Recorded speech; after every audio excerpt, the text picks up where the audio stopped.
దేవుడు మనందరినీ బలపరిచి ఈ సమయంలో ఈ స్థలమందు మనము కూడి ఉండుటకు దేవుడు ఇచ్చినట్టు అవకాశాన్ని బట్టి దేవునికి మహిమ కలుగును గాక. హల్లెలూయా. దేవుని యొక్క ప్రణాళిక, దేవుని యొక్క చిత్తము ఎంతో మన పట్ల ఉంది కనుకనే సజీవుల లెక్కలో మనమందరం కూడా ఉండగలిగాం. దేవుని యొక్క ప్రణాళిక మన పట్ల లేదనుకోండి, ఏమాత్రం కూడా ఈ భూమి మీద మనకు అవకాశమే లేదు. దేవుని యొక్క తీర్మానము, దేవుని యొక్క స్థిరత్వం మన పట్ల కొనసాగుతూ ఉంది. ఈ భూమి మీద ఉన్నటువంటి మనమందరం కూడా నిర్ణయమో లేకపోతే తీర్మానమో, మనకంటూ ఒక ఆలోచన, ఒక అవగాహన కలిగి మాత్రమే జీవిస్తూ ఉంటాం. కొంతమంది ఈ పని నేను చేయాలి అని అనుకుంటే ఖచ్చితంగా 600 చేస్తారు. ఏం చేద్దాంలే అని కనుక మన మనసులో వచ్చిందనుకోండి, ఇక 100 మంది ప్రోత్సహించినా కూడా మనం చేయలేం. మన జీవితాల్లో మనం అనుకున్నటువంటి ఆలోచన ఏదైతే ఉందో అదే మనల్ని ముందుకు నడిపించగలుగుతుంది, అదే మనల్ని ముందుకి నడిచేటట్లుగా ప్రేరేపించగలుగుతుంది. మొదట మనలో ఉండాలి నిర్ణయము, మనలో ఉండాల్సినటువంటి తీర్మానము, మనల్ని బలపరిచేదిగా, మనల్ని సిద్ధపరిచేదిగా, మనల్ని సరైనటువంటి మార్గంలో నడిపించేదిగా మన నిర్ణయమే కారణమవుతుంది, మన ఆలోచనే కారణమవుతుంది. దేవుడు ఈ భూలోకంలో సర్వమానవాళిని నిర్మించక మునుపు ఈ భూమిలో ఏముండాలని ఆయన మనసులో ఉందో దాని ముందు ఇంప్లిమెంట్ చేశాడు. ఆయన ముందు దాన్ని స్థిరపరిచాడు. ఆదియందు భూమి ఆకాశములను సృజించెను అంటే దేవుని యొక్క దృష్టిలో ఏముంది? ముందుగా ఈ భూమి ఆకాశం అనబడేది ఉండాలి అని అనుకున్నాడు గనుకనే మనకు కనబడగలుగుతుంది. ఆయన అనుకోలేదనుకో ఏది మన కళ్ళకు కనబడదు. ఆ తర్వాత సూర్యుడు ఉండాలని పగటికి ఏర్పాటు చేసినటువంటి ఆలోచన అయిందే, రాత్రికి చంద్రుడు ఉండాలని, నక్షత్రములు ఉండాలని తీర్మానపరిచింది కూడా ఆయనే. ఆయన అనుకోకుండా ఏదైనా జరుగుతుందా? ఏది జరగదు. ఇప్పుడు ఎక్కడుంది? ఇంత పెద్ద డెకరేషన్ ఉంది, యవనస్తుల యొక్క ఆలోచనలో అది ఉంది కనుక ఎవరి పని వాళ్ళు చేయగలిగారు. ఆ లైటింగ్ ఉంది, చక్కగా ఎంతో దేదీప్యమానంగా వెలుగుతూ ఉంది. ఒక తీర్మానము, ఒక స్థిరత్వం, ఒక నిర్ణయం, ఇది ఇట్లా చెయ్యాలి అనే మనసు కనుక లేదనుకో మనకి ఏది కనపడదు, మనం ఏది చేయలేం. అట్లాగే దేవుడు కూడా మన పట్ల ఒక ఆలోచన, ఒక అవగాహన కలిగినటువంటి వాడై ఊరకనే ఈ భూమి మీద నీవు నేను బ్రతుకుతున్న వారము కాదు, దేవుని యొక్క చిత్తములో ఉన్నవారము, దేవుని యొక్క నిర్ణయంలో ఉన్నవారము, ఇలా ఇలా ఇలా ఇలా ఉండాలన్నది దేవుని సంకల్పం అండి. ఎఫెసీయులకు రాసిన పత్రికలో దేవుని యొక్క ఆలోచనను గమనించినప్పుడు ఒక మాట జ్ఞాపకం చేసుకుందాం. 1వ అధ్యాయం 12వ వచనంలో, ఎఫెసీయులకు రాసిన పత్రిక 1వ అధ్యాయం 12వ వచనం, మరియు క్రీస్తునందు ముందుగా నిరీక్షించిన మనము తన మహిమకు కీర్తి కలుగజేయవలనని దేవుడు తన చిత్త ప్రకారమైన సంకల్పమును బట్టి మనలను ముందుగా నిర్ణయించి ఆయన యందు స్వాస్థ్యముగా ఏర్పరిచెను. దేవునికి మహిమ కలుగునుగాక. హల్లెలూయా. దేవుని యొక్క మనసులో నీవు నేను ఉన్నాం. దేవుని వాక్యం సెలవిస్తూ ఉంది. జాగ్రత్తగా దేవుని మాట మీద కనుక మనం దృష్టి పెట్టగలిగితే ఆయన వాక్య సెలవిచ్చే మాట ఏమిటంటే, క్రీస్తునందు ముందుగా నిరీక్షించిన మనము తన మహిమకు, ఎవరి ఆలోచన ఇది? దేవుని ఆలోచన. తన మహిమకు కీర్తి కలుగజేయాలి.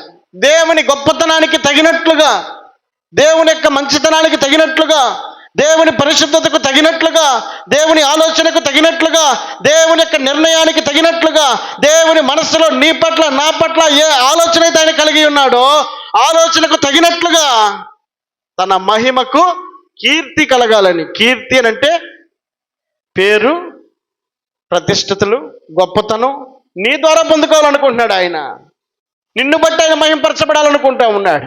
నిన్ను బట్టి ఆయన గొప్ప చేయబడాలని కోరుకుంటా ఉన్నాడు. నిన్ను బట్టి ఆయన హెచ్చించబడాలని కోరుకుంటున్నాడండి. దేవుడు మన స్తుతుల మీద ఆసీనుడు అవ్వడానికి ఆయన ఇష్టపడతా ఉన్నాడు.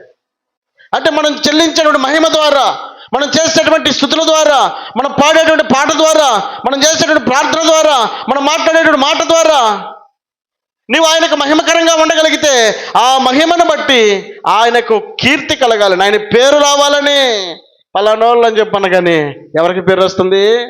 తల్లిదండ్రులకి వస్తుందా రాదా? ఎవరి ఇల్లు పలానోళ్ళ మనవరాలు మనవడో అనగానే వాళ్ళ తాతకి పేరు వచ్చింది. పలానా ఆయన కొడుకో కూతురు అని చెప్పనని కనుక అనుకునేటువంటి పరిస్థితిలో ఉండగలిగితే తల్లిదండ్రులకి పేరు రాగలుగుతుంది.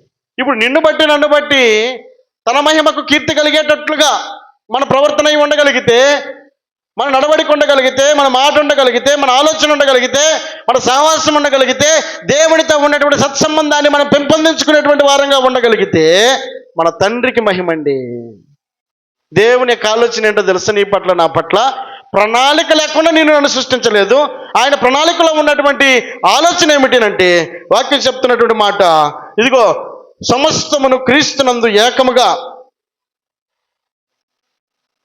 మరియు క్రీస్తునందు ముందుగా నిరీక్షించిన మనము తన మహిమకు కీర్తి కలుగు చేయవలనని దేవుడు తన చిత్త ప్రకారమైన సంకల్పమును బట్టి మనలను ముందుగా, చాలండి, నిర్ణయం ఎక్కడుందండి? దేవుని మనసులో ఉంది నిర్ణయం, ఆలోచన, తీర్మానము దేవుని యొక్క మనసులో ఉంది. ఇదిగో నా పోలిక చొప్పున నరులను చేయదము రండి అని చెప్పానని దేవుడు తన మనసులో ఉన్నటువంటి ఆలోచనకు అవకాశం ఇచ్చాడు. కాబట్టి నేల మట్టితో నిర్మించబడినటువంటి నీవు జీవాయువుని కలిగి చెల్లించగలిగినటువంటి వ్యక్తిగా కనబడగలుగుతా ఉన్నావు. ఆయన మనసులోనే నువ్వు లేవు. మనం కనబడగలుగుతామా? కనబడం. నాకు 2 బిడ్డలు చాలని చెప్పి నీ మనసులో ఉందనుకో, 3వ బిడ్డకి అవకాశం ఉంటుందా? ఎందుకు? నీ నిర్ణయం ఏమైంది? 2 చాలులే, ఈ రోజుల్లో కష్టమైపోతుందని చెప్పని నీ మనసులో ఉందనుకో, 3వ బిడ్డకి అవకాశం. అంటే నిర్ణయం ఎక్కడుంటే ఖచ్చితంగా అదే స్థిరపరచబడుతుంది. దేవుని యొక్క ఆలోచనలో ఉందట, మనుషులు దేవుని మహిమపరిస్తే ఆ మహిమను బట్టి ఆయన కీర్తి పొందాలని, ఆయన పేరు పొందాలని ఆయన ఆలోచనలో ఉంది. ఆయన అనుకున్నాడు కనుక నిన్ను ఈ భూమి మీద కనబడేటట్లుగా చేయగలుగుతా ఉన్నాడు. ఆయన ఆలోచనలో నీవు నేను లేకపోతే ఎవరం కూడా ఈ భూమి మీద అవకాశం, మనిషి అనబడేటువంటి వ్యక్తికి అవకాశమే లేదు. కాబట్టి వాక్యం చెప్తున్నటువంటి మాట ఏమిటనంటే, మనలను ముందుగా ఆయన నిర్ణయించాడట. తన మనస్సులో ఒక ఆలోచనకు వచ్చాడు, ఒక అవగాహనకు వచ్చాడు కనుక మనం కనబడుతున్నామండి. ఎందుకోసం మనల్ని నిర్ణయించాడు? ఆయన తన మహిమకు కీర్తి కలగాలని. ఆల్రెడీ ఆయన గొప్ప, ఆయన ఆల్రెడీ మహిమ పొందుతున్న, ఆయన ఆల్రెడీ ఘనత పొందుతున్నటువంటి దేవునికి నీవు నేను బిడ్డలమై ఉంటే ఆ ఘనత ఇంకా ఎక్కువగా మార్చబడాలని తప్ప ఆయనను దిగజార్చేటట్లుగా నీవు నేను ఉండాలని ఆయన కోరుకొని నేను నిర్ణయించలేదు. ఆయన నిర్ణయంలో ఉన్నటువంటి ఉద్దేశం ఏంటంటే నువ్వు ఆయనకు కీర్తి కలిగేటట్లుగా ప్రవర్తన చూడాలి, ఆయనకు మహిమ కలిగేటట్లుగా నేను చూడాలని కోరుకుంటా ఉన్నాడు. కనుక నీవు నేను సంకల్పములో ఉన్నటువంటి ఆయన చిత్తాన్ని బట్టి నిర్ణయించబడి ఉన్నాం. దేనికి స్తోత్రం చెల్లిద్దాం. హల్లెలూయా. ఒక మాట చదువుదాం. కీర్తనల భాగం 33:6. కీర్తనలు 33:6. యెహోవా వాక్కు చేత ఆకాశములు కలిగిను, ఆయన నోటి ఊపిరి చేత వాటి సర్వ సమూహము కలిగెను. ఆయన నోటి మాట చేత ఆకాశములు, ఆయన కావాలనుకున్నాడు, ఆకాశం ఉండాలనుకున్నాడు కనుక పలకగలిగాడు. ఎవరితోటి నీకు అవసరం ఉంది ఆ పేరు పెట్టి నువ్వు పిలుస్తావా లేదా? అంటే నీ మనసులో ఆ మనిషితో అవసరం ఉన్నప్పుడు ఖచ్చితంగా ఆ మనిషినే నువ్వు పిలవగలుగుతావు. నీకు ఆ మనిషితో అవసరం లేదు, పిలవడానికి అవకాశం ఉంటుందా? నిర్ణయం తీసుకోగలుగుతావా? అట్లాగే దేవుడట ఆకాశం కలగాలని తన నోటితో పలికితే అది ఉండాలని ఆయన ఆశపడ్డాడు. దాన్ని తగినట్లుగా ఆకాశములు నిర్మించబడ్డాయి.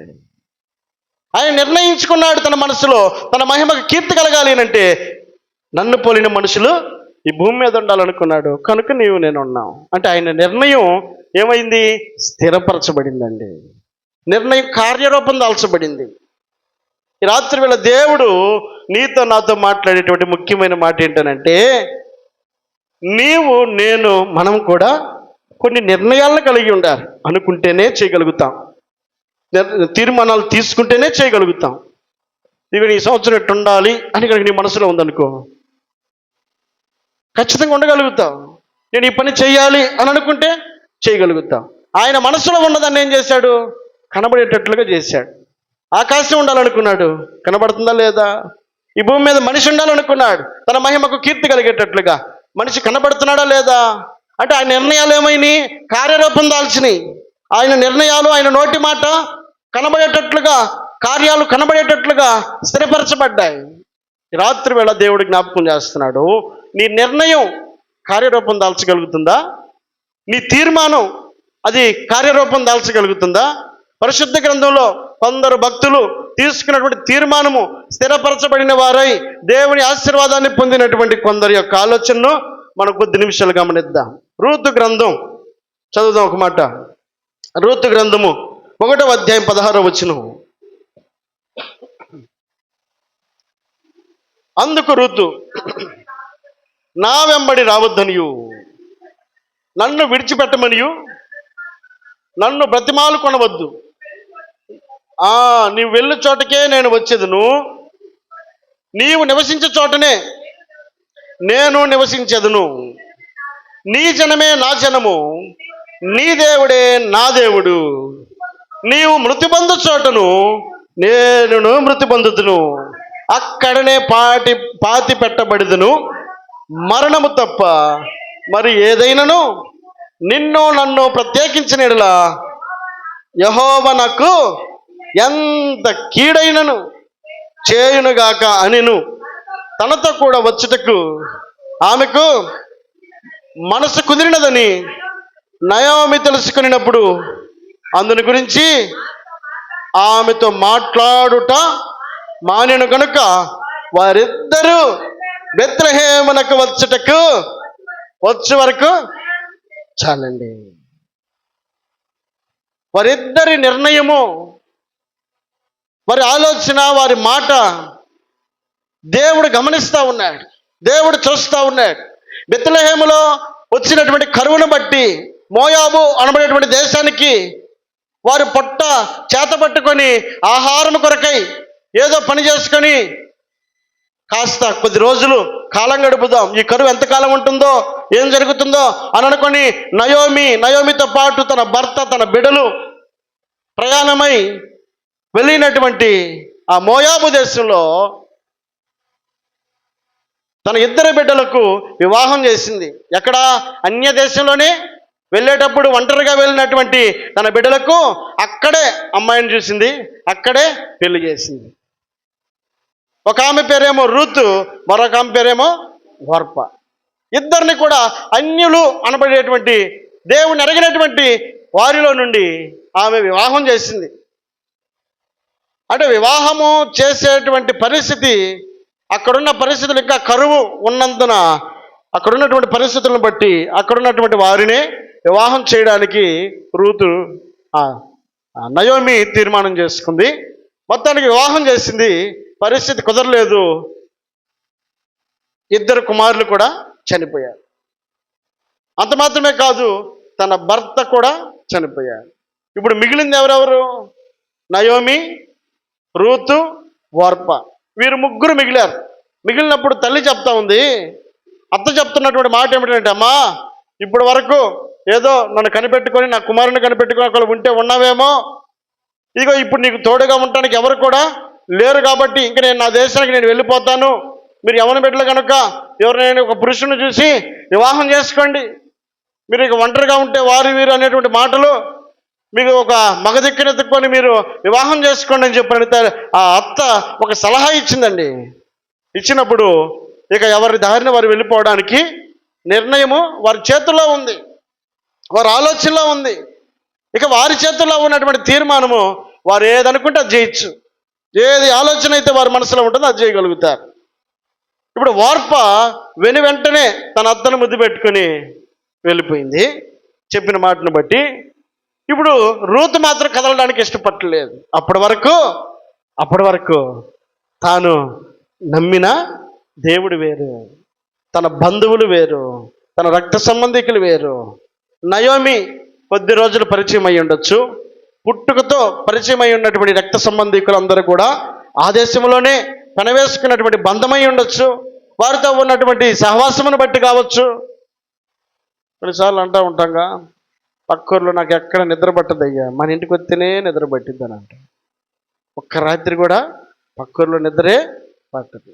అట్లాంటిది సంవత్సరాల తరబడి అక్కడే వివాహం చేసుకుని అక్కడే సహవాసం చేసినటువంటి నయోమి కోడలైనటువంటి రూతు మాత్రం అంటుంది, నేను ఇక్కడ ఉండను. అసలు అక్కడ బెత్లెహేము అనబడేది పరిచయమే లేదు ఆమెకి. నయోమి వచ్చినటువంటి ప్రదేశంలోకి కనబడినటువంటి రూతుని వివాహం చేసుకునే తప్ప బెత్లెహేముకు వచ్చి బెత్లెహేములో ఉన్నటువంటి మనుషులతో సంబంధం లేదు, అక్కడ ఉన్నటువంటి వ్యక్తులతో సహవాసం లేదు, ఎవరితో కూడా ఎటువంటి కనెక్టివిటీ ఏమీ లేదు. అత్త వెళ్తుంది, నేను వెళ్ళాలంతే. కనబడుతున్నటువంటి ఆ మాటలో ఉన్నటువంటి ఆంతర్యమును మనం ఆలోచన చేయగలిగితే, రూతు ఒక చక్కటి తీర్మానం చేసుకుందండి, చక్కటి నిర్ణయానికి వచ్చింది. తన జీవితంలో మలుపు తిప్పేటువంటి నిర్ణయం రూతు చేయగలిగింది. తన అత్తతో మాట్లాడుతుంది, ఇదిగో అత్తతో ఉన్నటువంటి ప్రేమే కనుక అయి ఉంటే అంతటితోటి ఆమె ఆ బంధం వరకే మాట్లాడగలిగేదేమో.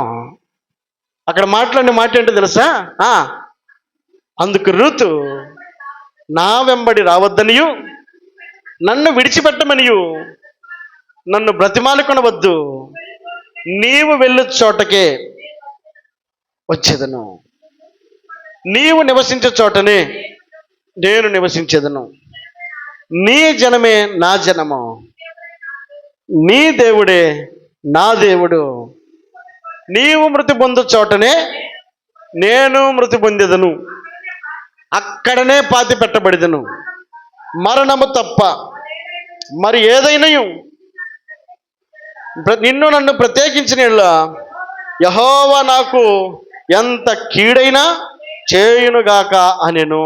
ఇంకంటే మరణము తప్ప నీకు నాకు ఎడబాటు ఏమాత్రం కూడా లేదు. రెండవది ఆమె చెప్పినటువంటి మంచి మాట ఏంటంటే, నీ దేవుడే నా దేవుడండి.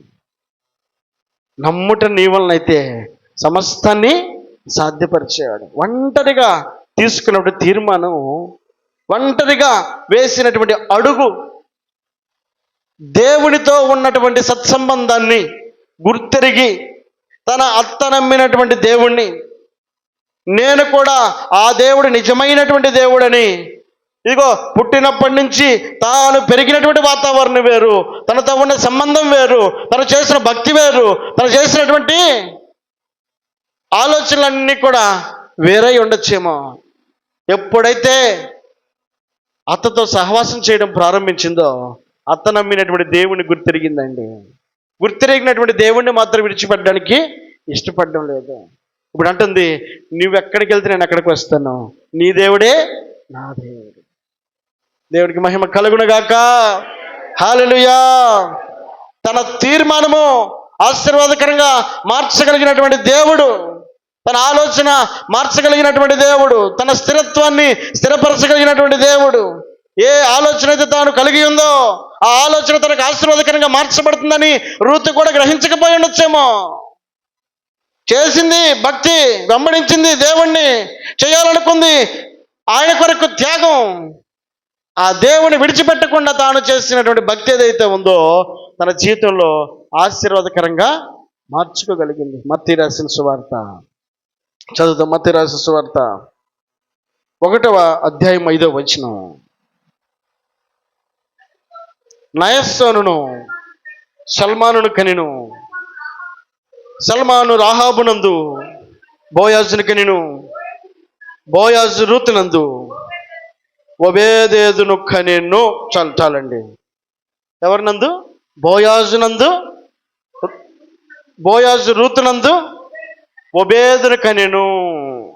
అక్కడ మనం ఒక మాట ఆలోచన చేస్తే స్టార్టింగ్ లైన్లో ఏమని రాయబడింది? అబ్రహాము కుమారుడుకు దావీదు కుమారుడైన యేసుక్రీస్తు వంశావళి ఇప్పుడు నేను చదివిన మాట ఏదైతే ఉందో వరుసగా అక్కడి నుంచి 14 తరాలు వస్తాయండి. 14 తరాల్లో రూతు కూడా ఒక తరమై ఉండటానికి దేవుడు సంకల్పించాడు.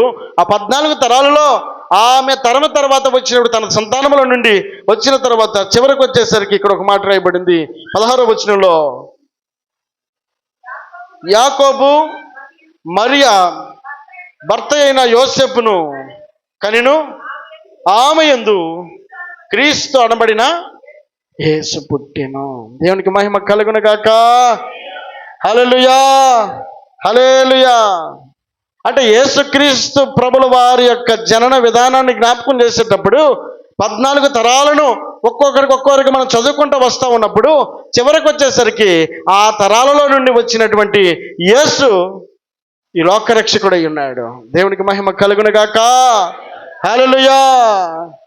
అంటే రూతును అన్యురాలు ఆమె, కానీ తన తీర్మానం ఏదైతే ఉందో అది తన జీవితంలో గుర్తుండిపోయేటట్లుగా దేవుడు స్థిరపరిచిన వాడయ్యాడు. మన తీర్మానము దేవునికి ఇష్టమై ఉంటే దేవుడు నిన్ను నన్ను బహుతరాలకు ఆశీర్వాదకరంగా మారుస్తాడండి.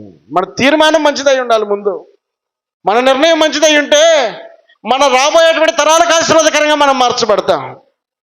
ఈరోజు నీకు కనబడేటువంటి కష్టమే కావచ్చు, బాధే కావచ్చు, కన్నీరే కావచ్చు, కానీ నీ రాబోయేటువంటి తరాలకు నీవు ఆశీర్వాదకరంగా గుర్తుండేటట్లుగా ఆనాడు చేసినటువంటి ఆ తీర్మానం ఏదైతే ఉందో అది రాబో తరాలకు దీవెనకరంగా మార్చబడుతుంది.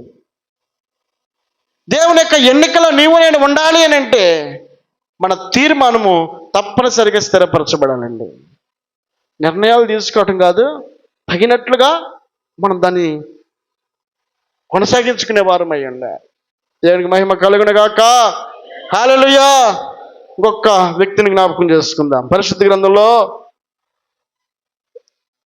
యెహోషువ గ్రంథము 24వ అధ్యాయము, యెహోషువ 24వ అధ్యాయము 15వ వచనం చదువుదాం.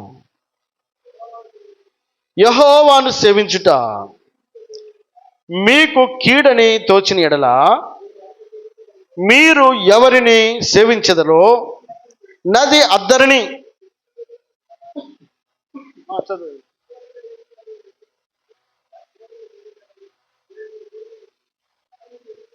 మీరు ఎవరిని సేవింప కోరినను నేనును నా ఇంటి వారును యెహోవాను.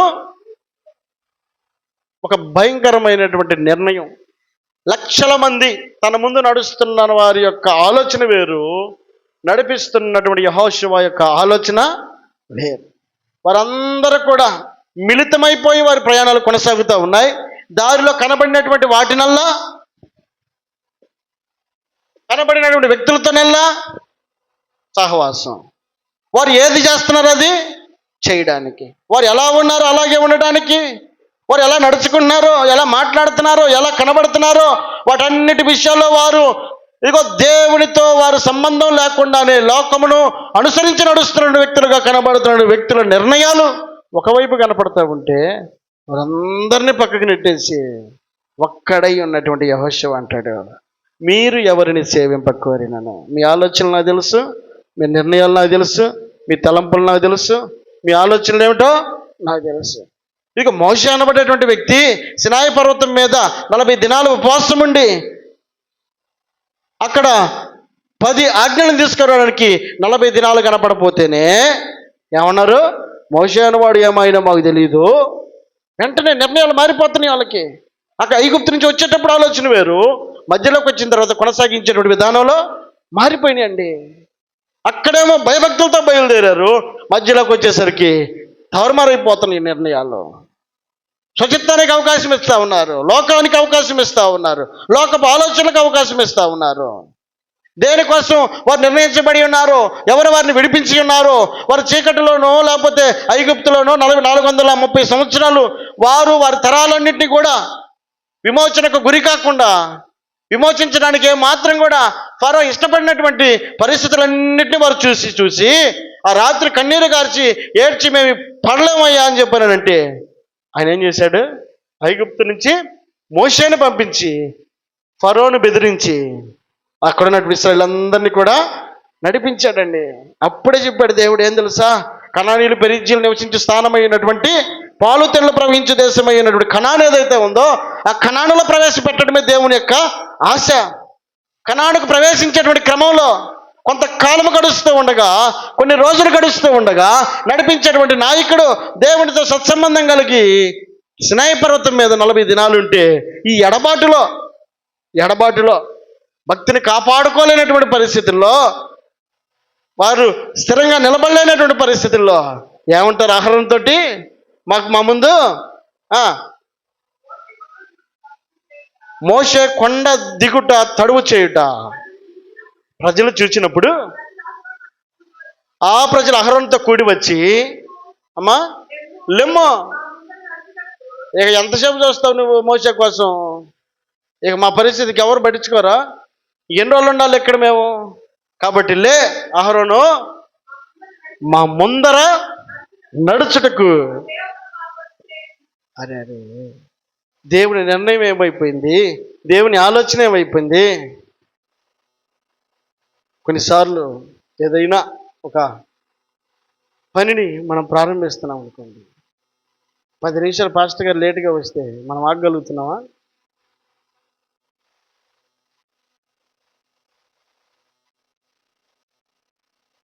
ఇక్కడ ఉన్నటువంటి ప్రజల యొక్క ఆలోచన, ప్రజల యొక్క తీర్మానము వెంటనే జరిగిపోవాలి. ఏదైనా వెంటనే జరిగిపోవాలి. ఇన్ని రోజులు ఎవడు ఆగుతాడు?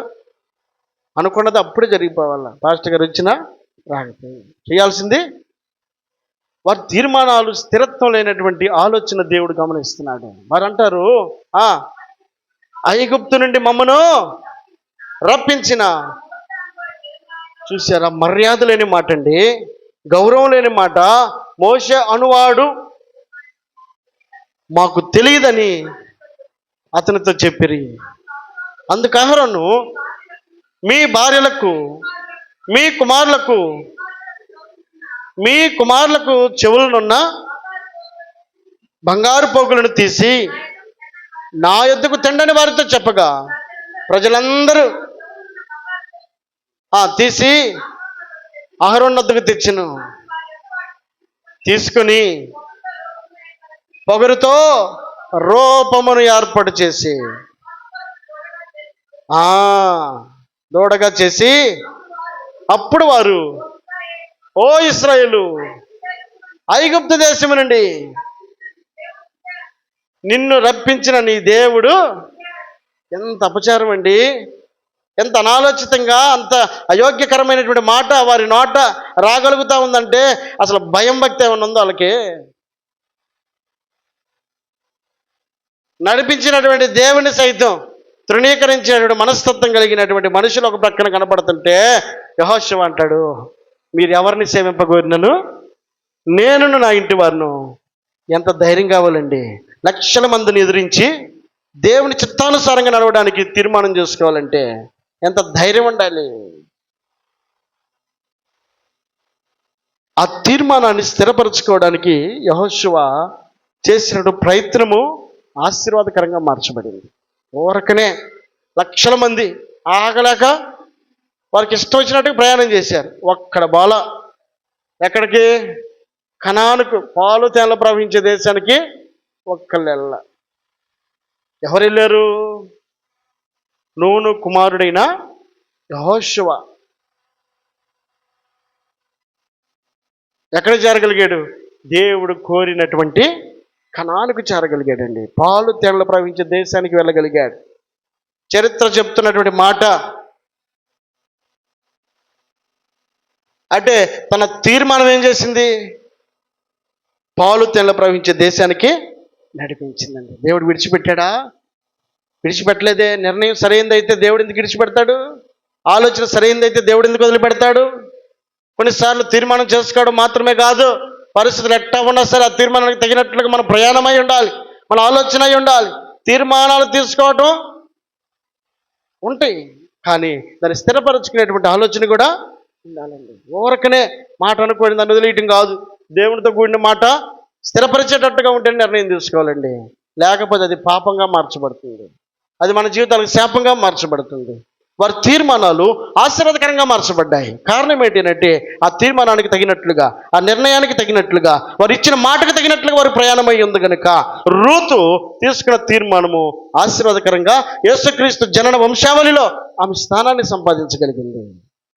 యెహోషువ తాను తీసుకున్న తీర్మానంలో మనుషులందరూ ఒకవైపు ఉంటే యెహోషువ మాత్రమే ఒకవైపు నిలబడి తాను చెప్పిన మాటకు తగినట్లుగా భక్తి చేయగలిగాడు కనుక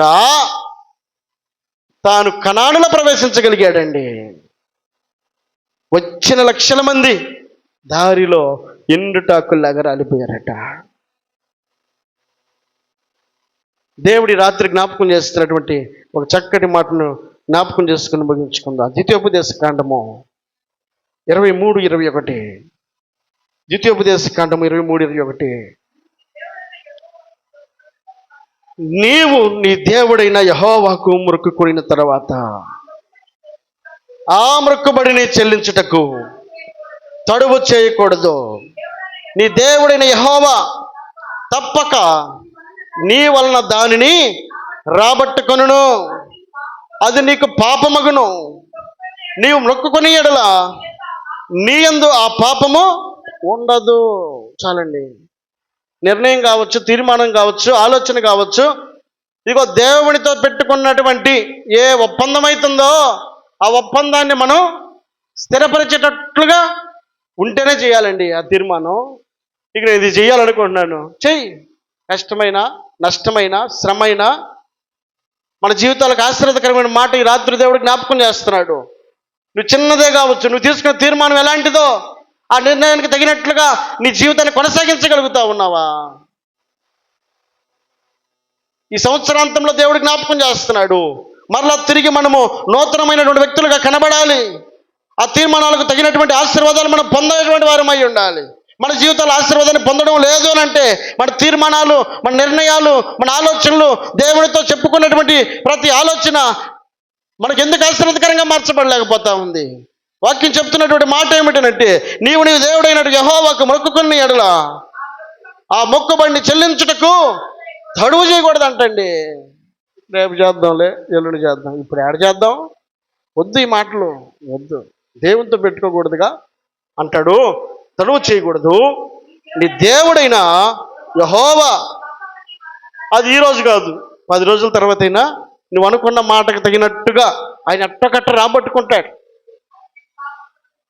ఆయన రాబట్టుకున్నా కూడా అది పాపంగానే ఉంటుందట, అక్కడే ఉంటుంది. ఎందుకంటే మాట ఇచ్చావు కాబట్టి ఆ మాట పాపముగా అలాగే ఉంటుంది. రాబట్టుకున్నా కూడా అది పాపంగానే, నెరవేర్చబడకపోవడాన్ని బట్టి అది పాపముగా అక్కడే ఉంటుందట. ఒకవేళ నీ మొక్కుకోలా, నేను ఇది చేద్దాం, అది చేద్దాం, అలా ఉందాం, ఇలా ఉందాం అని నువ్వు అనుకోలా, మరి ఆ పాపమే నీ యందు ఉండదు. ప్రశాంతంగా ఉండు, నిర్ణయం లేకుండా. ఒకవేళ నిర్ణయం తీసుకున్నావా, ఆ నిర్ణయానికి తగినట్లుగా నీ ప్రయాణాన్ని కొనసాగించాలండి. అది ఆశీర్వాదకరంగా మార్చబడుతుంది. భక్తి జీవితంలో నీవు బాప్తిసం పొందిన తర్వాత తొలి దినాల్లో నీ తీసుకున్న తీర్మానం ఏదైతే ఉందో, నీ నిర్ణయం ఏదైతే ఉందో, నువ్వు దేవునితో ఉండాలనుకున్నటువంటి ఆలోచన ఏదైతే ఉందో ఆ ఆలోచనకు తగినట్లుగా ఇప్పటికీ అది ఉండగలుగుతా ఉందా? ఆ తీర్మానాన్ని ఆ పక్కన అక్కడ పెట్టేసి ఎక్కడ తిరుగుతూ ఉంటే అది మనకు పాపంగా మార్చబడుతుందట. తీర్మానాలు తీసుకోవటం కాదు, నిర్ణయాలు తీసుకోవటం కాదు, నిర్ణయాలకు తగినటువంటి ప్రయాణం కూడా ఉండాలండి. ఆ క్రియలను కూడా కొనసాగించే వారమై ఉండగలిగితే తప్పక ఇదిగో రూతు కలిగినటువంటి ఆశీర్వాదమును, యెహోషువ కలిగినటువంటి ఆశీర్వాదమును, నీవు తీసుకున్న తీర్మానానికి తగినటువంటి ఆశీర్వాదాన్ని నీవు కూడా పొందగలుగుతావు. ఈ రాత్రి దేవుడు జ్ఞాపకం చేస్తున్నాడు, తీర్మానము మన జీవితాలకు ఆశీర్వాదకరంగా మార్చబడాలండి. అనుకున్నారు ఐగుప్తు నుంచి బయలుదేరేటప్పుడు నీవు తప్ప ఇంకెవరు లేరయ్యా అని అన్నారు. మధ్యలోకి వచ్చేసరికి వాళ్ళ తీర్మానాలు మారిపోయినాయి. ఇప్పుడు ఆయన మార్చుకోకుండా ఉంటాడా? కనాలకు నడిపిస్తానన్న ఆయన అరణ్యంలోనే వదిలేసాడు గాలికి. అంటే ఆయన వదిలేయటం వాళ్ళకే చేస్తావా? వాళ్ళని వదిలేయటం ఆయనకి చేత కదా. నడిపించిన ఆయన కొనసాగించడం ఆయనకి తెలుసు, మధ్యంతరంగా వదిలిపెట్టడం కూడా ఆయనకి తెలుసు అండి.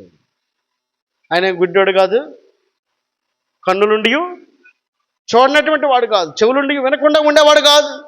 ఆయన సమస్తాన్ని చూచేవాడు, సమస్తాన్ని గ్రహించగలిగిన వాడు. తానున్న నివాస స్థలంలో నుండి భూలోక నివాసులందరి వైపు తన కనుదృష్టిని నిలపగలిగినటువంటి గొప్ప దేవుడు ఆయన. ఈ సంవత్సరాంతరంలో జ్ఞాపకం చేస్తున్నాడు, నీ తీర్మానం ఏదైతే ఉందో తీర్మానానికి తగినట్టుగా నీ క్రియలు ఉండాలండి. ఆ క్రియలను ఈ సంవత్సరాంతము నుండి నువ్వు ప్రారంభించి కొనసాగించదువుగాక. తల్ల ఉంచుదాం, ప్రార్థన చేసుకుందాం. ప్రార్థన చేసుకుందాం.